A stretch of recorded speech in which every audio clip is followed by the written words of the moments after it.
Assalamualaikum warahmatullahi wabarakatuh. Bismillahirrahmanirrahim. Alhamdulillahi rabbil alamin.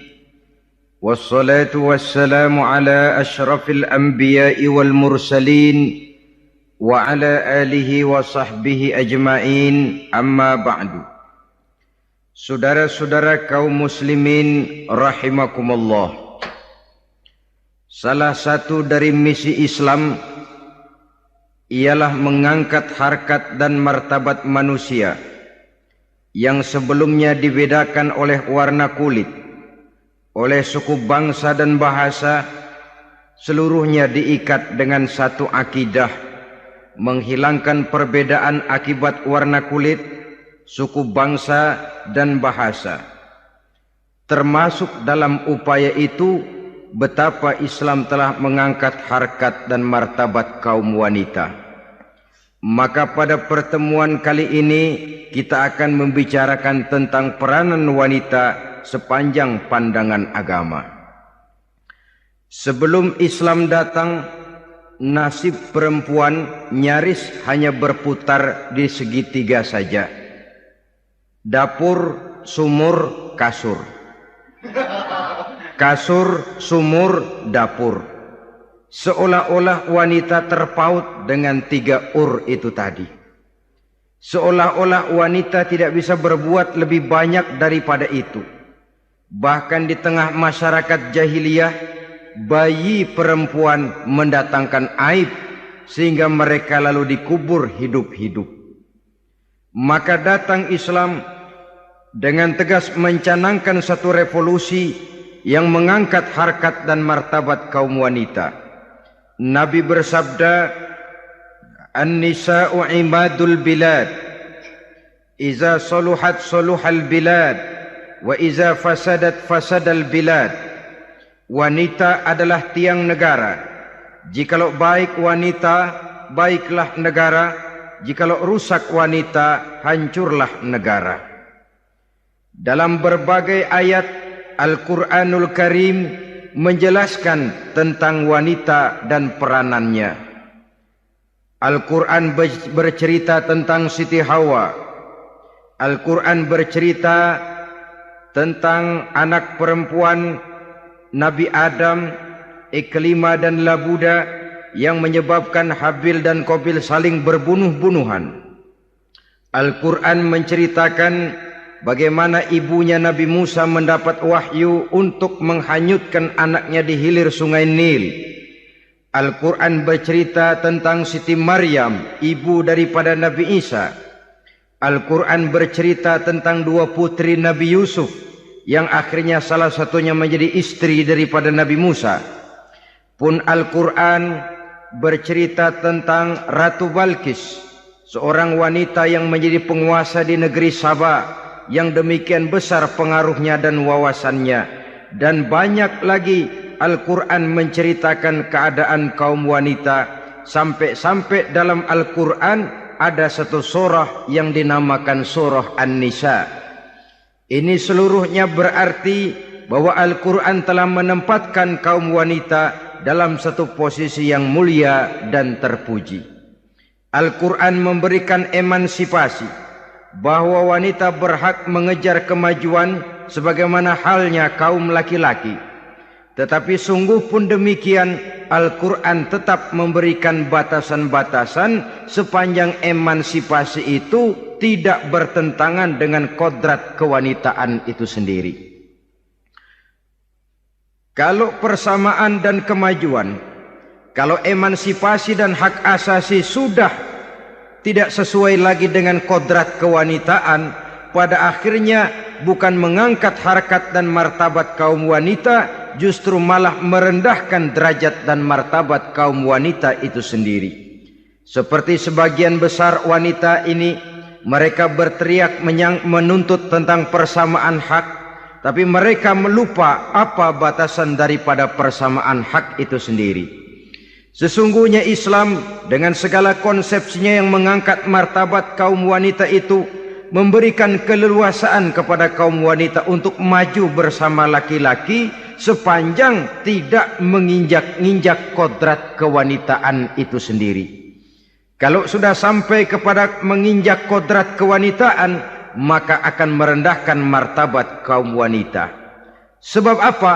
Secara fisik dan psikis, agaknya memang laki-laki sudah ditakdirkan oleh Allah untuk menjadi pembimbing bagi kaum wanita. Walaupun tidak tertutup kemungkinan wanita tampil sebagai pemimpin, tetapi dari segi fisik biologis misalnya, laki-laki itu diciptakan kekar, kuat untuk memikul dan melaksanakan tugas-tugas yang berat.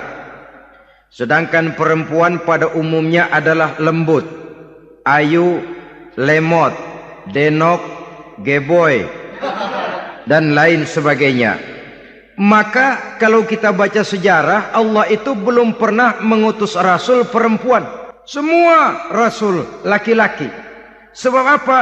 Secara fisik biologis tugas kerasulan lebih dimungkinkan oleh seorang laki-laki. Tugas rasul itu berat. Kadang-kadang perang, dicaci maki, berhadapan dengan ujung tombak, ujung pedang dan lain sebagainya. Makanya seluruh rasul laki-laki, dan Allah belum pernah mengutus rasul perempuan. Dari segi lain, perempuan itu banyak terhalang untuk melaksanakan ajaran agama. Misalnya 1 minggu dalam sebulan perempuan itu terkena cuti khusus, mengalami masa menstruasi, tidak sholat, tidak puasa, tidak melaksanakan ajaran agama yang tidak dibolehkan pada saat menstruasi itu. Kalau ada rasul perempuan, lalu saat malaikat akan menyampaikan wahyu, kebetulan rasulnya sedang wah, itu bisa balik-balik lagi malaikat Jibril ke langit itu. Mau turun nyampein wahyu, balik lagi ke atas, ditegur, kenapa balik lagi Jibril? Rasulnya lagi head.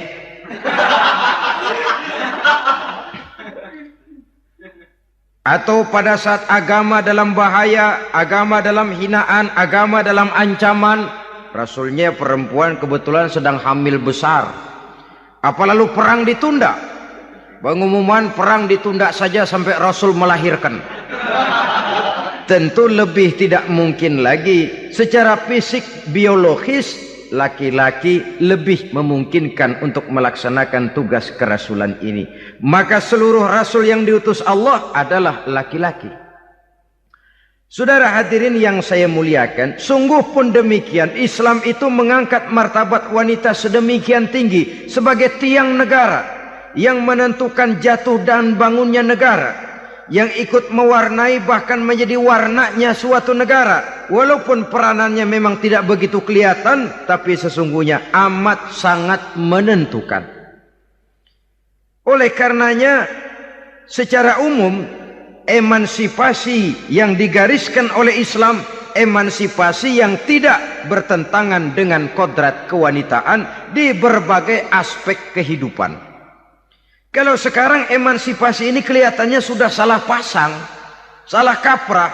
Bahkan belum lama kita menyaksikan bagaimana ada binaragawati. Di zaman sekarang perempuan sudah mulai angkat besi. Saya mulai mikir kalau perempuan sudah pada angkat besi, ini sudah tanda suaminya udah deket dibanting-bantingin ini. Tahun-tahun mendatang mungkin akan menyusul perempuan mulai narik becak.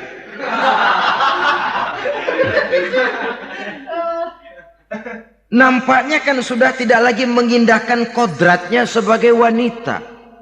Ada olahraga yang hanya pantas dikerjakan oleh laki-laki. Oleh karena itu pada kesempatan ini kita akan mencoba melihat peranan wanita dari berbagai dimensinya. Yang pertama, peranan wanita sebagai istri. Adalah Rasul memilih istri pertamanya Sayyidatuna Khadijah radhiyallahu anha. Kalau pilihan utama beliau pertama kali nikah dengan Siti Khadijah, jelas itu pilihannya bukan karena kecantikan. Kenapa? beliau nikahi Siti Khadijah dalam usia 40 tahun Khadijah dan 25 tahun Rasul. Statusnya janda pula. Kalau beliau seorang pemburu kembang, pemburu bunga, kenapa mesti nikah dengan janda berumur 40 tahun? Sedangkan beliau waktu itu masih berumur 25 tahun. Apa sasaran utamanya? Bisa kita lihat nanti. Setelah beliau diangkat menjadi Rasul, ternyata Khadijah lebih daripada seorang istri. Beliau masuk ke dalam staf Nabi. Orang lain beliau belum beriman, beliau malah beriman lebih dahulu sebagai perempuan pertama yang masuk Islam.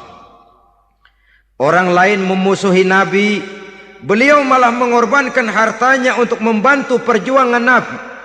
Istri setia semacam ini, dengan peranannya sebagai istri yang sedemikian rupa, memberikan andil yang sangat besar bagi kesuksesan dan keberhasilan seorang suami. Yakinlah saudara, tidak ada seorang suami bisa meraih sukses yang besar, jadi apapun dia, profesi apapun yang dipegangnya, apa dokter, apa insinyur, apa pejabat pemerintah, apa politikus, apa ekonom, apa budayawan, apa kiai, apa mubalik, tidak ada yang bisa meraih sukses yang besar tanpa peran serta istrinya, walaupun tidak begitu kelihatan dan nampak oleh pandangan mata yang zahir. Sebaliknya, seorang istri bisa mempengaruhi suaminya. Seorang suami yang jujur, polos, lugu, sederhana, bisa jadi koruptor ulung kalau didorong-dorong oleh istrinya. Seorang istri Pak Lurah memang tidak ikut mengatur kelurahan, tapi dia bisa mewarnai suaminya. Seorang istri gubernur memang tidak ikut mengatur provinsi, tapi dia bisa mewarnai suaminya. Sepanjang warnanya positif, tentu sangat baik dan sangat diharapkan. Tetapi kalau warnanya negatif, kiamatlah akibatnya umat ini. Oleh sebab itu, peran pertama dari kaum wanita sesungguhnya adalah sebagai istri yang mendampingi suami untuk mengolah dan melaksanakan tugas-tugas besar. Dari seorang yang paling kecil sampai kepada seorang yang punya jabatan paling tinggi sekalipun, pengaruh dan peranan istri memang sangat menentukan. Saudara hadirin kaum muslimin rahimakumullah. Itulah sebabnya Nabi menikah dengan Siti Khadijah. Dan lebih dari itu, sebelum menikah dengan Nabi, Siti Khadijah itu sudah terkenal sebagai pengusaha wanita, business girl kalau bahasa sekarang ini. Bahkan jaringan bisnisnya tidak hanya Mekah saja, tidak hanya antar kota, bahkan sudah antar negara, dari Mekah ke Syam, dari Mekah ke Madinah dan lain sebagainya, yang bahkan kita tahu Rasul pada mulanya pun ikut membantu perdagangannya Siti Khadijah radhiyallahu anha ini. Jadi kalau bercermin dari karier Siti Khadijah, boleh saja wanita bergerak di bidang bisnis, asal memang profesi, bukan karena dengan senjata dan modal kecantikan lalu membujuk dan merayu orang sampai telap sehingga bisnisnya berjalan lancar dengan jalan menjual kecantikannya. Tidak, bergerak di bidang bisnis yang memang profesinya di situ. Tidak ada salahnya. Bisa saja perempuan menjadi business girl seperti yang dicontohkan oleh Siti Khadijah radhiyallahu anha ini. Sebab itu, kontes-kontesan yang hanya bertitik kepada rupa yang ayu saja, rupa yang cantik saja, sesungguhnya bukan hanya tidak bermanfaat, tapi saya pikir juga sangat tidak mendidik.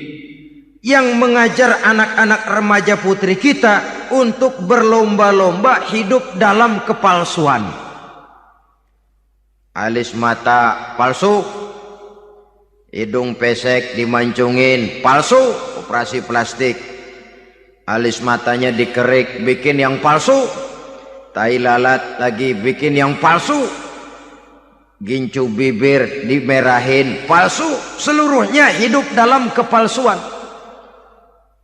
Akan lebih baik kalau kita ini misalnya mengadakan kontes yang menitik beratkan kepada ketinggian IQ, kecerdasan, kemampuan, skill, keahlian dan kemampuan. Tidak hanya dititik beratkan kepada rupa yang ayu dan cantik semata-mata. Sebab di samping manfaatnya diragukan, juga sangat tidak mendidik buat generasi yang akan datang. Terutama ibu-ibu, peran utama wanita sesungguhnya adalah sebagai istri mendampingi suami dalam melaksanakan tugas-tugas besar. Satu hari, serombongan ibu-ibu pernah datang menghadap Rasul mengajukan satu resolusi, protes kalau bahasa kita sekarang. Ya Rasul, ada apa bu? Kalau laki-laki sih enak. Enak bagaimana? Iya, kalau orang laki-laki sholat, perempuan sholat. Laki-laki puasa, perempuan puasa. Laki-laki pergi haji, perempuan pergi haji. Laki-laki menuntut ilmu, perempuan bisa menuntut ilmu. Tapi kalau laki-laki pergi jihad, perang membela agama, kami perempuan tidak bisa ikut jihad perang di medan pertempuran. Padahal pahala jihad sangat besar dan kami ingin mendapat pahala jihad. Tidak adil kalau begini ya Rasul. Izinkan kami pergi jihad. Ini perempuan di zaman Rasul. Kalau ada kebaikan tidak bisa ikut, rasanya rugi bukan main, lalu protes. Apa jawab Rasul? Beliau senyum. Ibu-ibu jangan khawatir. Walaupun ibu-ibu tidak maju ke medan perang, ada ibadah yang pahalanya sama dengan pahala jihad itu. Apa ya Rasul? Beliau menjawab, jihadukunna fi baitikunna. Jihadnya ibu-ibu, jihadnya kaum wanita adalah di rumah tangganya sebagai istri. Memasak makanan suaminya, mencuci pakaian istrinya, mengasuh, merawat dan membesarkan anak-anaknya. Itu seluruhnya bagian daripada ibadah yang pahalanya tidak kurang dengan pahala jihad. Kenapa? Al-Quran itu memberikan sesuatu sesuai dengan kedudukannya. Kalau perempuan pergi perang jihad membela agama, musuhnya laki semua, kayak apa perangnya? Itu musuhnya bisa nggak mau pakai pedang, perangnya udah gulat aja udah. Sehingga Rasul lalu memberikan satu jalan keluar yang membuat wanita-wanita itu lega. Jihadukunna fi baitikunna. Ibu-ibu sih tidak usah khawatir. Jihad ibu adalah di rumah tangga ibu-ibu semua. Sejak bangun tidur sampai tidur kembali, nyaris kaum ibu itu 24 jam pekerjaannya. Sebagai istri, dia melaksanakan jihad di rumah tangganya. Peranan wanita yang pertama adalah sebagai istri yang walaupun tidak kelihatan dan menonjol seperti halnya laki-laki, tapi sangat mewarnai, bahkan menjadi warna dari tugas apapun yang dihadapi oleh suaminya. Dulu ada seorang orator, kalau pidato hebat bukan main. Kalau dia bernada gembira, semua orang senyum. Kalau dia bercerita tentang sesuatu yang sedih, satu masjid orang nangis. Orang tanya kepadanya, Pak, bisa pidato begitu hebat, siapa yang bikin? Ya saya sendiri.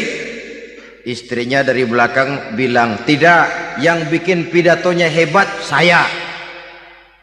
Kata suaminya, mana bisa, saya, kata istrinya. Kalau saudara tidak percaya, tunggu Jumat depan. Dia khutbah Jumat, saya akan bikin khutbahnya tidak hebat, kata istrinya. Sudah hari Rebo, siap-siap mau bikin konsep khutbah. Baru mau nulis, datang istrinya. Bang, tolong pegangin anak, saya mau ke warung. Mau bikin konsep lagi, kata istrinya, bang tolong ini, tolong itu, tolong ini. Sampai mau berangkat khutbah Jumat, khutbah belum selesai dibikin. Begitu naik mimbar, kehabisan bahan. Sudah 10 menit masih ama bakdu. Ini yang dengar heran, ini orang kok bicaranya bisa cuma amat sama badu saja. Di situ kelihatan saudara-saudara betapa peran serta istri yang walaupun tidak kelihatan oleh pandangan mata yang zahir, tapi teramat sangat menentukan. Sekali lagi, tidak ada seorang suami bisa sukses jadi apapun dia tanpa peran serta istrinya di rumah. Tidak ada kemajuan yang bisa diperoleh kalau tidak karena peran serta istrinya di rumah. Tidak ada kesuksesan yang bisa diraih tanpa keikutsertaan daripada istrinya di rumah. Walaupun suaminya yang dikenal orang, suaminya yang dipuji orang, suaminya yang disanjung orang, bagian besar tetaplah saham dan andil daripada istrinya yang di rumah itu. Ini makna an-nisa imadul bilad. Wanita adalah tiang negara. Jikalau baik wanita, baik negara. Jikalau rusak wanita, hancur negara. Karena wanita, negeri Sabah menjadi terkenal, tentram, aman, wawasan politiknya luas. Seorang semacam Cleopatra bisa menaklukkan Julius Caesar. Dan begitu selanjutnya. Banyak cerita-cerita betapa wanita yang berperan di belakang layar ini bahkan bisa menggoyangkan negara. Bahkan yang paling dekat saja contoh dengan kita, Senator Gary Hart. Saudara masih dengar tentu itu. Betapa harus terpaksa mengundurkan diri dari pencalonan presiden Amerika karena kasusnya dengan Donna Rice itu, dengan hostess itu. Betapa di sini seorang perempuan atau seorang wanita sanggup membongkar seseorang yang punya masa depan ceria untuk menuju kursi kepresidenan dari suatu negara adidaya seperti Amerika, bisa gagal berantakan karena skandalnya itu. Apa penyebabnya? Wanita. Tapi wanita juga bisa menyebabkan menjadi cambuk majunya laki-laki. Wanita juga bisa menghancurkan dan mengubur laki-laki. Saudara hadirin yang saya muliakan, ia memang kelihatannya makhluk yang lemah, tapi di balik kelemahannya itu sesungguhnya dia bisa menelan laki-laki yang bagaimanapun besarnya. Saudara-saudara kaum muslimin rahimakumullah, terutama ibu-ibu yang saya hormati, jadi peranan yang pertama wanita sebagai seorang istri. Yang kedua, wanita sebagai ibu. Ini juga sangat besar pengaruhnya dalam membentuk generasi masa yang akan datang. Bapak, oleh karena kesibukan tugasnya, tentu lebih banyak di luar rumah. Yang nyaris 24 jam di rumah itu ibu. Bagaimana dia merawat anaknya, bagaimana dia menaruh perhatian terhadap anaknya, bagaimana ia melimpahkan kasih sayang kepada anak-anaknya, akan membentuk kepribadian anak dan artinya membentuk generasi yang akan datang. Kalau seorang ibu sudah cuek-cuek saja kepada anaknya, padahal Quran mengatakan al-jannatu tahta aqdamil ummahat, surga di bawah telapak kaki ibu. Hadis ini bisa kita artikan macam-macam. Pertama, anak tidak akan mendapat kebahagiaan tanpa ridho daripada ibunya. Kedua, ibu adalah wanita agung yang harus ditaati. Ketiga, neraka atau surga anak bergantung kepada ibu, bagaimana dia mewarnai anak. Kalau ibunya cuek-cuek saja sama anaknya, dan sering jadi contoh klasik, kalau anak ayamnya beduk maghrib belum pulang, satu RT dicariin, hansip diundang, kalau perlu dan ramil dilaporin. Tapi kalau anak gadisnya jam 12 tengah malam belum pulang, ibu tenang-tenang saja, Pak. Tidak tergerak dan tidak tertarik hatinya. Ya tentu tidak semua. Kalau sudah begitu, bukankah hakikatnya ibu sudah menciptakan neraka buat anaknya sendiri? Khalil Gibran dalam satu tamsil yang indah pernah mengatakan, kalau kita diberikan sebutir mutiara, sebutir intan, dan intan itu sebutirnya sebesar telur ayam, benda yang sangat langka dan berharga, tentu kita sayang intan atau mutiara itu. Kita jaga baik-baik, kita simpan dalam kotak, kotaknya kita kunci, kotak itu kita simpan di dalam lemari, lemarinya kita kunci lagi. Lemarinya ada di dalam kamar, kamarnya pakai pintu, pintunya kita kunci lagi. Kamar itu ada dalam rumah, rumahnya pakai pintu, dikunci lagi. Kemudian rumahnya pakai pintu gerbang besar, gerbangnya juga digembok lagi. Untuk menjaga intan itu jangan sampai hilang, begitu usaha kita berlapis-lapis. Dan intan itu sudah diberikan kepada kita, kata Khalil Gibran. Apa dia? Anak-anak yang diamanahkan Allah kepada kita.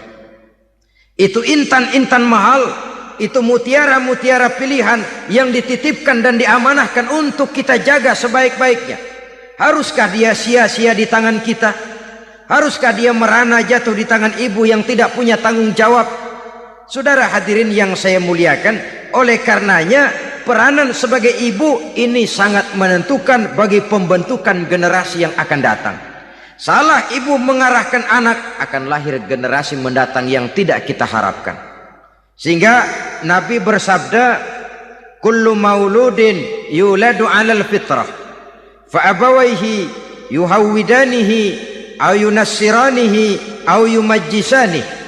Setiap bayi dilahirkan dalam keadaan suci. Setiap bayi dilahirkan dalam keadaan bersih, tidak punya dosa. Islam tidak mengenal dosa warisan. Semua saja bayi lahir dalam keadaan suci dan bersih. Kalau demikian lalu bagaimana? Kata Nabi, ibu bapaknya lah yang kelak akan menjadikan anak itu sebagai Yahudi, yang kelak menjadikan itu anak itu sebagai Nasrani, atau menjadikan anak itu sebagai Majusi. Ibu bapaknya yang mewarnai anak. Ibaratnya anak itu kertas putih, mau ditulis tinta hijau warnanya hijau, mau ditulis tinta merah warnanya merah, mau ditulis tinta hitam pun warnanya hitam. Oleh karena itu pembentukan anak yang soleh secara mental sesungguhnya sudah diwarnai oleh kebiasaan ibu bapak dalam pergaulan di rumah tangganya secara mental. Sehingga dengan demikian saudara-saudara, salah kaprah ibu dalam mengarahkan anak-anaknya akan melahirkan generasi penerus yang sungguh-sungguh tidak kita harapkan, dan pada gilirannya akan membahayakan perkembangan bangsa dan negara, membahayakan kita sebagai suatu umat. Apalagi sekarang ini masih banyak orang-orang muslim, orang-orang tua muslim yang kadang-kadang menyekolahkan anaknya di sekolah yang membahayakan akidahnya, mematikan imannya, menghancurkan tauhidnya. Pokoknya asal bonafid keluar sekolah ada jaminan lapangan kerja. Perkara anak mau kafir mau murtad bukan urusan. Alangkah ironi dan sangat menyedihkan. Saudara-saudara yang saya hormati, jadi dari segi kaum wanita peranan ibu sangat besar. Dari segi anak, ketaatan kepada ibu, doa restu ibu akan membawa kepada kebahagiaan hidup. Doa ibu mustajabah, kutukan ibu manjur. Beberapa hikayat dan riwayat menjadi contoh dan tamsil buat kita betapa tidak ada satu kebahagiaan di dunia ini yang bisa ditegakkan tanpa doa restu daripada ibu. Pantas kalau dalam Al-Quran ada ummul kitab, ibunya atau induknya kitab. Tiap negara punya ibu kota, bapak kota tidak ada. Lalu lagi wawasan Nusantara disebut ibu pertiwi, bapak pertiwi kemana tahu. Saudara hadirin yang saya muliakan, lalu dalam peringatan hari-hari besar nasional ada yang namanya Hari Ibu. Hari bapak nggak pernah diperingati. Ada hari ibu, dan ibu itu pun ada Ibu Kartini, ada Ibu Dewi Sartika, dan macam-macam lagi yang seluruhnya merupakan refleksi dan gambaran betapa peranan kaum wanita di dalam kehidupan ini yang memang banyak mewarnai dan menjadi warna dari suatu kegiatan. Saudara-saudara kaum muslimin rahimakumullah, apabila yang pertama tadi kita melihat peranan kaum wanita sebagai istri, betapa ia berpengaruh besar dalam ikut menunjang keberhasilan dan kesuksesan suaminya. Kemudian pada peranannya yang kedua, wanita sebagai ibu di rumah tangga, betapa ia ikut membentuk, mempengaruhi, mewarnai dan membimbing kepribadian anak sebagai generasi penerus, maka pada peranan yang ketiga ini kita akan melihat wanita sebagai social agent, sebagai penggerak kegiatan sosial di berbagai bidang kehidupan.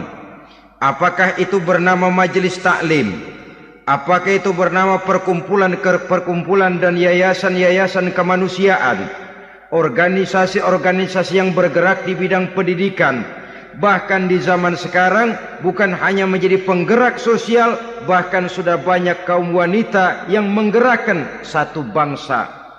Dunia mengenal Margaret Thatcher, dunia mengenal Indira Gandhi, dunia mengenal Bandara Naike, dunia mengenal Corazon Aquino, dunia mengenal Golda Meir dulu itu dari Israel, dunia mengenal Imelda Marcos yang ambisius tapi yang kemudian melangkah kepada jalan yang negatif dari tujuan semula. Ini bukan hanya sekedar social agent, tapi bahkan sudah mengarah kepada menggerakkan dan mewarnai suatu bangsa. Islam membuka pintu ke arah itu. Wanita duduk dan berfungsi sebagai social agent, mengurus berbagai macam perkumpulan yang bertujuan kepada kebajikan, menyantuni yatim piatu, memelihara kesehatan, menyayangi binatang, memelihara kelestarian lingkungan dan lain sebagainya. Islam membukakan pintu sepanjang peranan sebagai istri dan sebagai ibu tidak diabaikan. Ini sebab yang utama. Salah seorang perempuan, kaum wanita, kalau terlalu aktif berorganisasi, terlalu aktif bermasyarakat, terlalu aktif dalam berbagai macam perkumpulan, lalu melupakan tugas utamanya sebagai istri dari suaminya, sebagai ibu dari anak-anaknya. Ibu asik rapat sana, rapat sini. Anak tidak pernah diajak rapat, akhirnya si anak bikin perkumpulan sendiri, rapat menurut versi mereka. Sehingga akibatnya yang timbul anak merasa kurang diperhatikan oleh ibunya. Ngaji bagus, tapi kalau sepanjang hari ngaji saja, suami pulang mau makan tidak ada makanan, mau berganti pakaian belum lagi diteriska pakaiannya, tentu ini melupakan fungsi yang utama. Kegiatan sosial, kegiatan di organisasi adalah jadwal kegiatan setelah fungsi sebagai istri dari suami, sebagai ibu dari anak-anak dilaksanakan dengan sebaik-baiknya. Bukan tidak baik ngaji, kalau dari ngaji ke ngaji saja. Bangun tidur ngaji, jam 7 ngaji, berangkat jam 11. Sholat zuhur berangkat ngaji lagi, pulang sore, malam ngaji lagi. Suami tidak terurus, anak-anak pun terbengkalai, rusaklah rumah tangga. Dan bukankah satu bangsa terdiri dari satu tatanan masyarakat, dan tatanan masyarakat yang paling kecil bernama keluarga. Keluarga merupakan unit dari masyarakat, unit yang terkecil, dan keluarga terdiri dari pribadi-pribadi yang merupakan bapak, ibu, dan anak-anak. Sehingga masyarakat bangsa yang baik terdiri dari masyarakat yang baik. Masyarakat yang baik tersusun dari keluarga-keluarga yang baik. Dan keluarga yang baik akan muncul dari pribadi dan individu yang baik. Pribadi dan individu yang baik yang sadar mana kewajiban yang primer, mana kewajiban yang sekunder. Sebagai social agent, dia lalu mawas diri dengan tetap mempertimbangkan kodrat kewanitaannya itu tadi. Saya ikut prihatin kalau ada perempuan main sepak bola. Dan saya yakin betul kalau perempuan main sepak bola, yang nonton pasti bukan nonton bola. Ya mungkin bola juga, tapi bola yang mana? Itu wallahu a'lam. Ya dicari olahraga yang sesuai dengan kodrat kewanitaan begitu. Dicarilah olahraga yang sesuai dengan kodrat kewanitaan. Sepak bola sudah maju, ya belakangan saya katakan tadi muncul lagi wanita angkat besi. Belakangan bisa kita bayangkan wanita main tinju. babak belur sudah kalau sudah begitu. Kemajuan dengan melupakan kodrat kewanitaan akan menyengsarakan kaum wanita itu sendiri. Silahkan maju menjadi social agent, menjadi penggerak di masyarakat. Para istri Rasul bisa kita jadikan satu figur. Siti Khadijah, figur sebagai istri pendamping yang setia. Dikala suaminya bingung, ia tampil memberikan pandangan. Dikala suaminya bingung, ia memberikan tanggapan. Dikala suaminya dimusuhi orang, ia menampakkan kesetiaannya. Kau tidak sendiri bang, aku di sisimu. Dikala jiwanya gelisah ketika pertama kali menerima wahyu berhadapan dengan malaikat Jibril, Khadijah yang menghibur. Kalla ma yukhzikallahu abada. Tidak apa-apa bang, Allah tidak akan menyusahkan kau untuk selamanya. Tenang sajalah, tenang. Abang orang baik-baik, Allah tidak akan menyengsarakan abang. Peran sebagai istri. Dan Rasul mantap. Sehingga bertahun setelah Khadijah wafat, selalu terkenang dan dikenang oleh Rasul. Pernah satu saat beliau itu seperti orang melamun. Aisyah tanya, kok seperti ngelamun bang? Iya, kata Rasul, saya seperti mendengar suara terompahnya Khadijah di surga. Padahal Khadijah sudah lama wafat. Aisyah mendengar itu rada sedikit manyun. Kata Aisyah, bang, cukup sekali ini saja, jangan sebut-sebut lagi nama itu ya. Cemburu rupanya. Ya soal cemburu sih nggak bini Nabi, nggak bini kita, namanya cemburu. Perempuan mesti ada. Apa jawab Rasul? Ya Humairah, Aisyah, haruskah saya melupakan seseorang yang dikala orang lain memusuhi saya, dia mati-matian membela saya. Dikala orang lain mau membunuh saya, dikorbankan hartanya untuk membantu perjuangan saya. Mestikah saya melupakan orang yang begitu baik? Tidak Aisyah. Sepanjang nafas masih ada, sepanjang itu saya tidak akan bisa melupakan Khadijah sayang. Peran sebagai istri Khadijah ini. Peran sebagai istri. Suaminya bingung, istrinya memberikan hiburan. Kadang kan tidak, suami bingung, istri bingungan lagi. Ya sudah, mari ramai-ramai kita bingung sudah. Bukan mencari jalan keluar, yang sudah bingung malah ditambahin bingung lagi.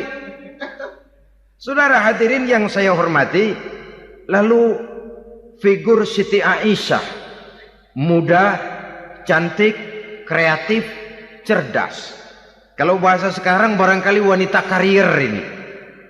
Ini figur-figur loh. Jadi punya keistimewaan masing-masing. Sehingga ada pilihan. Ya tentu orang mencari istri itu kan karena ada dasar pilihan. Mungkin rupanya kurang menarik tapi akhlaknya bagus. Mungkin akhlaknya sedang-sedang saja tapi potongannya cakep. Masih ada pilihan. Sudah potongan jelek, akhlak bejat. Emangnya lu milih merem tempo hari ya?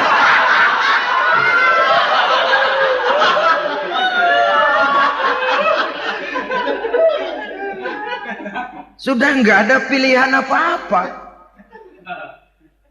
Lalu ada istri yang punya keistimewaan karena sifatnya yang sabar. Ada yang wataknya itu pemurah. Ada yang sifatnya itu belas kasih. Pendeknya dari istri-istri Rasul kita bisa menemukan figur-figur wanita teladan. Sehingga keliru kalau kaum orientalis barat mengatakan Rasulullah itu katanya sesungguhnya adalah seorang seks mania. Istrinya banyak.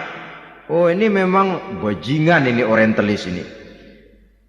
Kalau Rasulullah itu seorang seks mania, tentu yang dinikahinya itu pertama jelas gadis semua, yang kedua tentu cantik-cantik semua. Dari istri-istri beliau yang dikawininya dalam keadaan gadis cuma Siti Aisyah. Selebihnya janda. Apa pertimbangannya? Menyantuni yatim-yatimnya. Mengayomi janda-janda yang ditinggal suaminya gugur di medan perang. Untuk memperkuat keimanannya. Itu pilihan utama Rasul. Kita sekarang ini ya ngakunya sih ikut sunnah Rasul, cuma sunnahnya urusan kawin melulu. Ada duit sedikit, kawin maning, kawin maning. Ditanya orang kenapa kawin melulu, sih mas sunnah Rasul. Bukan main. Kalau sudah urusan kawin pahlawan betul sunnah Rasul. Padahal kawin lagi dalam Islam itu sungguh pun boleh, tapi tidak diperintah.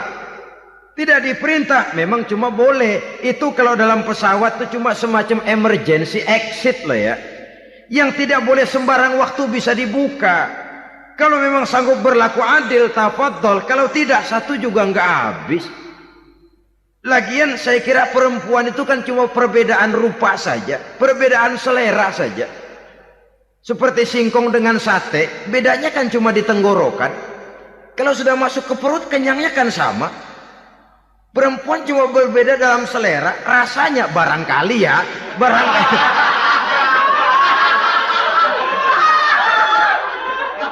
Barangkali tidak jauh beda. Saudara hadirin, nah Islam ini mengatur lewat pintu yang dinamakan nikah itu tadi, sehingga dengan demikian bisa dinikmati secara tenang, tentram. Tidak usah manusia ya, kucing saja. Coba lihat kucing. Kalau ikan dia boleh nyolong, kucing itu boleh curi, makannya nggak tenang kucing. Coba lihat ini. Asal dia nyolong ikan, makannya juga mindik-mindik. Matanya nengok kiri, nengok kanan. Ada sedikit gerusak, kabur. Secara nalurinya kucing tahu kalau ini ikan curian. Makannya nggak tenang dia. Tapi kalau ikan kita kasih, kucing anteng, geledek juga nyamber, manteng aja dia. Nalurinya mengatakan ini ikan dikasih sama yang punya, tenang dia. Saudara hadirin yang saya hormati, orang juga gitu. Kalau hubungan suami istrinya sudah sah, diikat dengan akad nikah, tenang, anteng, nggak gerasak gerusuk, nggak kayak diubur-ubur maling, anteng aja. Dan yang ngintip juga gua cuek aja udah. Biarin aja dia ngintip, capek sendirilah.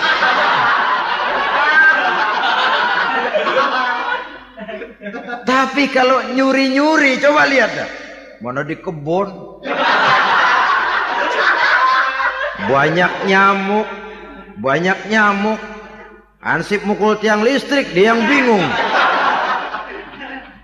Islam ini sesungguhnya memudahkan jalan, saudara-saudara. Jadi sebagai social agent, wanita bisa berperan untuk itu. Apalagi untuk hal-hal yang menyangkut wawasan kemanusiaan, di mana kaum wanita karena emosinya lebih tinggi daripada kaum laki-laki, dia sangat peka terhadap masalah-masalah yang menyangkut kemanusiaan. Hatinya mudah tergugah, perasaannya cepat terenyuh. Dengan penderitaan dia cepat tergugah. Dia bisa menjadi social agent tanpa harus melupakan fungsi utama sebagai istri dan sebagai ibu dari anak-anaknya, sebagai istri dari suaminya.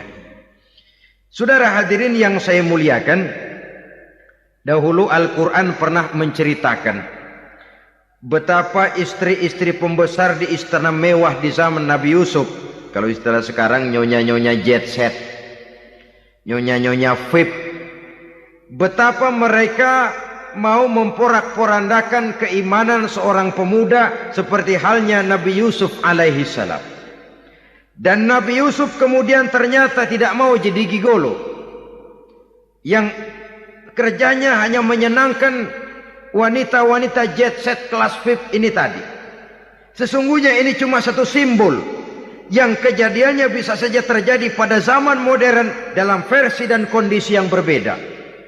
Namun bagaimanapun juga wanita dengan peranannya sebagai social agent, sebagai penggerak masyarakat, sangat besar pengaruhnya dalam ikut mewarnai perkembangan suatu negara. Seorang suami perlu memberikan dorongan kalau istrinya aktif di bidang sosial, asal dengan catatan saja, fungsi sebagai istri, fungsi sebagai ibu, jangan sampai terlantar karenanya. Bahkan saya katakan tadi, di zaman sekarang wanita tidak lagi hanya berfungsi sebagai social agent, bahkan sebagai national agent, penggerak dari satu bangsa. Muncul wanita-wanita yang jadi menteri, yang jadi anggota DPR, bahkan yang jadi kepala desa dan lain sebagainya. Secara umum memang ar-rijal qawwamuna 'alan nisa. Laki-laki adalah pembimbing bagi kaum wanita karena kelebihan fisik biologis, kelebihan kemampuan intelektual dan lain sebagainya. Namun wanita pun boleh saja menjadi social agent sepanjang catatan yang saya sampaikan tadi. Jangan sampai melupakan kodrat kewanitaan, jangan sampai mengalahkan fungsi sebagai istri dari suaminya, sebagai ibu daripada anak-anaknya. Nah, kemudian fungsi yang keempat di bidang ilmu pengetahuan. Islam memberikan kesempatan yang sama kepada kaum wanita. Thalabul ilmi faridatun ala kulli muslimin wa muslimatin. Menuntut ilmu itu wajib hukumnya bagi orang Islam, baik laki-laki maupun perempuan. Sampai dibentuk kalimat pengecuali khusus ini, muslimin wa muslimatin, bagi muslim laki-laki, bagi muslim perempuan. Dan alhamdulillah, kalau dulu di zaman Raden Ajeng Kartini, nasib perempuan berada di balik pintu yang digembok rapat-rapat. Siklusnya berputar cuma sumur, dapur, kasur, kasur, sumur, dapur, dapur, sumur, kasur. Melingkar di situ satu saja peranan kaum wanita. Memberontak jiwa Raden Ajeng Kartini, menuntut persamaan bahwa wanita berhak maju sama dengan laki-laki. Entah Islam sejak 14 abad yang lalu sudah mencanangkan ini, menuntut ilmu wajib bagi laki-laki dan perempuan beragama Islam. Orang Islam baik dia laki-laki, baik dia perempuan, wajib menuntut ilmu. Ilmu dalam artian umum, tidak hanya sekedar fikih tauhidnya, ya di bidang kedokteran, di bidang teknik, di bidang hukum dan lain sebagainya. Ini yang perlu dibanggakan. Kalau perlu, ini yang perlu diadakan kontes. Kontes IQ, wanita yang paling berprestasi di bidang ilmiah, wanita yang punya prestasi di bidang menjaga kelestarian lingkungan hidup, wanita yang punya prestasi menggerakkan sosial, menyantuni yatim piatu, memelihara kesehatan. Adakan kontes macam itu untuk mendorong. Ini enggak, kalau kontes yang diukur betis, bibir, pinggul, payudara, lubang hidung, ukur sekalian kita. Apa manfaatnya dan apa unsur pendidikan yang ada di dalamnya? Tidak menguntungkan, tidak mendidik, dan tidak membawa manfaat. Kecuali lalu yang timbul pola hidup konsumen, pola hidup konsumer, pola hidup yang material, pola hidup yang wah, pola hidup yang gemerlapan. Ya, kalau oleh anak-anak muda yang terjangkau. Kalau tidak, dia hanyut ditelan mimpinya. Dia ingin bergaya hidup jet set, sementara dia dihadapkan oleh kenyataan bahwa dia tinggal di kampung, ibu bapaknya orang kampung, dan lain sebagainya. Jiwanya berontak, terjadilah kegalauan, terjadilah kerancuan, terjadilah komplikasi, perang di batin antara keinginannya dengan lingkungan nyata yang dihadapinya. Dan kalau sudah ada gejala semacam itu, penyakit-penyakit kejiwaan akan mudah muncul. Ini gejala terutama buat orang-orang yang tinggal di daerah transisi. Kota besar bukan, kampung banget juga enggak. Daerah cekak. Akibatnya gayanya ya sering gaya enggak karu-karuan. Gaya kepalang tanggung jadinya. Saudara hadirin yang saya muliakan, akhirnya apa? Santri tapi lagunya kayak koboi. Koboi tapi sesungguhnya santri. Saudara hadirin yang saya hormati, maka di bidang ilmu pengetahuan wanita mempunyai peranan yang sangat besar. Dia bisa tampil dengan karya-karya ilmiahnya yang membawa manfaat bagi perkembangan agama, bangsa dan negaranya. Majulah kaum wanita dengan ilmu pengetahuan. Tuntutlah ilmu seluas-luasnya. Kita hidup di satu negara yang merdeka. Kita beragama yang memberikan satu keyakinan bahwa menuntut ilmu merupakan kewajiban. Bahwa peranan wanita tidak hanya di belakang dapur. Lain sebagainya yang seluruhnya terpantul dari dinamika kehidupan kaum wanita. Saudara-saudara kaum muslimin rahimakumullah. Kemudian yang kelima, peranan wanita dalam bidang agama. Kita bersyukur sekarang ini gejalanya dimanapun pengajian, biasanya lebih ramai pengajian ibu-ibu dari bapak-bapak. Peringatan hari-hari besar keagamaan, biasanya lebih ramai ibu-ibu daripada bapak-bapak. Pengajian ibu lebih ramai. Padahal kalau bicara sibuk, lebih sibuk ibu daripada bapak misalnya. Kalau sudah pengajian bapak-bapak, biasanya pengajiannya ramai cuma 3 giliran itu. Pembukaan, maulid, penutupan. Kalau sudah yang rutin pengajian tiap minggu, 3 pojok yang ngaji. Yang atu nguap, yang atu pules, yang atu ngiler.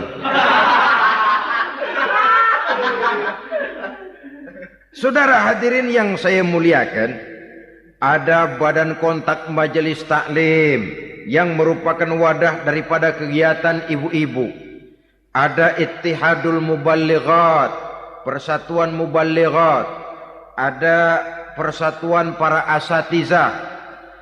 Dan macam-macam lagi peranan ibu-ibu di dalam kehidupan beragama.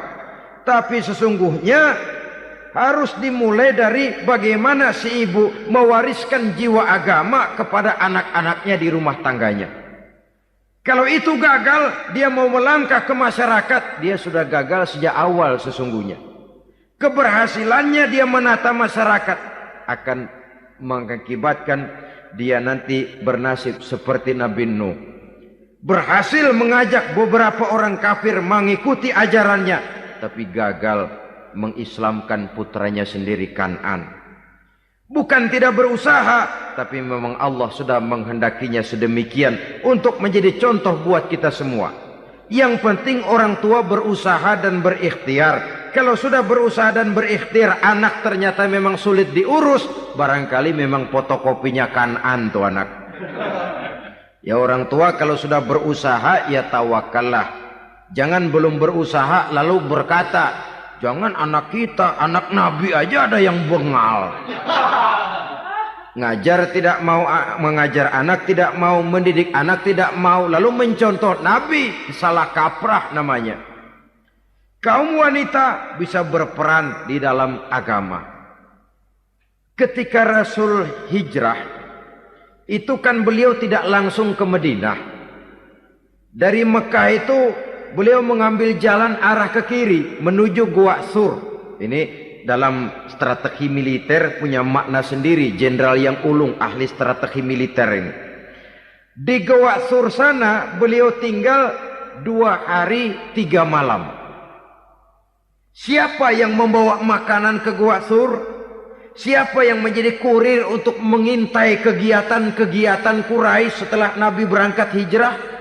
Asma, putri Abu Bakar Siddiq radhiyallahu anhu. Jadi kurir, jadi spion, membawa makanan untuk Rasul dan ayahnya di Gua Sur. Ini peranan wanita. Di tengah bahaya, di tengah keadaan posisi terjepit, Rasul di dalam gua, diamatinya keadaan Quraisy, dilaporkannya kepada Rasul. Jasa seorang wanita bernama Asma, putri dari Abu Bakar Siddiq radhiyallahu anhu. Rabi'atul Adawiyah, seorang sayyidah sufiyah, ahli tasawuf yang terkenal dengan ajaran cintanya kepada Tuhan. Dia bisa menjadi tokoh wanita dalam gerakan sufi oleh karena kegiatannya di bidang agama dalam arti mujahadahnya kepada Allah Subhanahu wa taala. Dia korbankan bagian besar daripada hidupnya untuk mengabdi kepada Allah. Setelah suaminya meninggal, seumur hidup dia tidak pernah nikah lagi. Bukan tidak cantik, cantik. Bukan tidak ada yang mau, banyak yang meminang. Bahkan diantaranya termasuk Sufyan Tsauri, seorang tokoh juga. Pernah mencoba meminang beliau. Kata Sufyan, Rabi'ah, bagaimana? Kamu kan janda? Iya. Lalu, lah saya kan duda. Jadi bagaimana? Daripada kita masing-masing sendiri-sendiri kan lebih baik kita join. Maksud kamu apa? Saya mau meminang kamu. Boleh? Tapi mas kawinnya saya minta engkau jawab 4 pertanyaan saya. Kalau bisa, diri saya seutuhnya saya berikan kepada kamu. Kalau tidak, tidak usah saja. In ajabtani fi 4 masail fa ana laka. Kalau engkau sanggup menjawab 4 pertanyaan saya, seluruh diri saya bulat-bulat saya serahkan kepada kamu. Yang pertama, Sufyan, semua orang kan bakalan mati. Iya. Ya soal mati sih sama, mati. Cuma hakikat mati kan lain-lain. Ada yang matinya itu husnul khatimah. Mati baik di akhirnya. Lagi ngaji, mati. Lagi baca Quran, mati. Lagi sholat, mati. Lagi dengar ceramah, mati. Lagi sodakoh, mati. Itu mati-mati yang su'ul khatimah. Ada yang mati itu, mati yang husnul khatimah maksud saya. Ada mati itu yang disebut su'ul khatimah, jelek di penghujungnya. Lagi nyekek botol, mampus. Lagi banting kartu, plak, plak, habis. Lagi makan riba, mati. Lagi zina, mati. Lagi nipu, mati. Kira-kira kalau saya nanti mati, su'ul khatimah apa husnul khatimah? Loh, saya enggak tahu, kamu mati saja belum. Tidak bisa kamu jawab, tidak bisa. Yang kedua, setelah mati kita masuk ke alam kubur. Di kubur kita akan dapat nikmat kubur atau azab kubur. Hari itu kira-kira saya dapat nikmat apa dapat azab? Saya tidak tahu. Di padang mahsyar setelah ditimbang kita dapat kitab di tangan kanan kalau baik, di tangan kiri atau dari belakang kalau jahat. Hari itu saya dapat kitab di tangan kiri apa tangan kanan? Saya enggak tahu. Yang keempat, orang akan lewat di atas sirat. Yang selamat sampai surga, yang celaka sampai ke neraka. Kira-kira saya yang selamat apa yang celaka? Wah, kata Sofyan, gua enggak tahu, udah butak dah lempangan itu dah. Kalau kau tidak tahu, Sofyan, tidak bisa jawab 4 pertanyaan ini, maaf saja, lamaranmu saya tolak. Dan saya tidak akan nikah. Ini yang saya khawatir.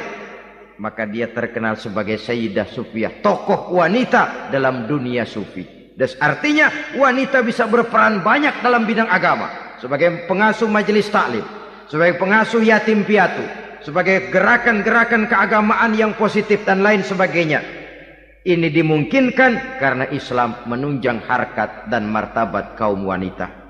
Maka majulah kaum wanita Islam Indonesia dengan tetap menjaga kodrat kewanitaannya. Inilah yang kita sampaikan pada kesempatan ini. Terima kasih atas segala perhatian.